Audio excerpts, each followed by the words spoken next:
In the shadow of the Alps, in the small town of Predappio, Italy, on July 29, 1883, a boy named Benito Amilcare Andrea Mussolini was born. The son of a socialist blacksmith and a devout Catholic school teacher, young Benito was a tempest of contradictions from the start, fiery, rebellious, and fiercely intelligent. His father's radical ideas and his mother's discipline shaped a boy who craved power and loathed weakness. As a teenager, he was expelled from school for stabbing a classmate, a glimpse of the violence that would define his life. Mussolini's early years were restless. He dabbled in socialism, editing leftist newspapers and honing his oratory skills, but his heart burned for something greater than ideology, glory. World War I became his crucible. Initially a vocal anti-war socialist, he flipped allegiance, embracing militarism and nationalism. His betrayal of socialism earned him enemies, but also a stage. Wounded in battle, he emerged a war hero, his ego now insatiable. In 1919, from the ashes of a war-torn Italy, plagued by poverty, strikes, and political chaos, Mussolini founded the Fasci di Combattimento, a militant group blending nationalism, anti-socialism, and theatrical bravado. His black-shirted followers, the Black Shirts, became his fist, crushing dissent with fists and castor oil. Mussolini's genius was his showmanship. He spoke with a booming voice, jutted his chin defiantly, and promised to restore Italy to the grandeur of Rome. The people, desperate for a savior, listened. By 1922, Italy teetered on the edge of civil war. Mussolini seized his moment. In a daring gamble, he orchestrated the March on Rome, a bold but largely theatrical display of power.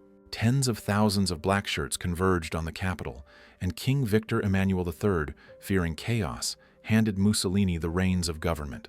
At 39, Deuce, the leader, was born. He declared himself dictator, dismantled democracy, and built a cult of personality. Propaganda plastered his face across Italy. He was the infallible strongman, the restorer of empire.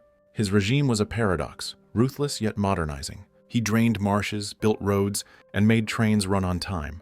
But dissenters faced prison, exile, or worse. The secret police, OVRA, hunted enemies with cold efficiency. Mussolini's foreign ambitions burned brighter still. He dreamed of a new Roman Empire, annexing Ethiopia in 1935 with brutal force, defying the League of Nations.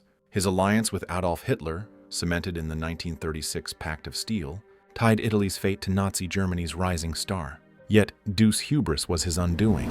When World War II erupted, Italy's military was unprepared, its economy fragile. Mussolini's invasions, Greece, North Africa, were disastrous. Italian troops faltered, and defeats piled up. At home, the people grew weary of hunger and bombing raids. By 1943, the tide had turned. The Allies invaded Sicily, and Mussolini's own fascist Grand Council turned against him. The king, once his enabler, ordered his arrest. Stripped of power, Mussolini was imprisoned, his empire a mirage. But the story wasn't over. In a daring raid, Nazi paratroopers rescued Mussolini, installing him as a puppet leader of the German-backed Italian Social Republic in the north.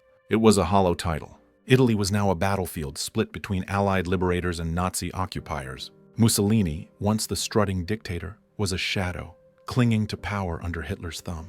In April 1945, as the Third Reich crumbled, Mussolini fled, disguised as a German soldier.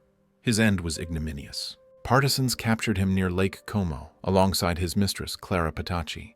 On April 28, 1945, they were executed by firing squad, their bodies strung up in Milan's Piazzale Loreto, a grim spectacle for a crowd that once cheered him. The man who dreamed of eternal glory was reduced to a symbol of failure. Mussolini's legacy is a cautionary tale, a charismatic dreamer who seduced a nation with promises of greatness, only to lead it into ruin. His name became synonymous with fascism, a warning of what happens when ambition outpaces reason and power blinds the soul.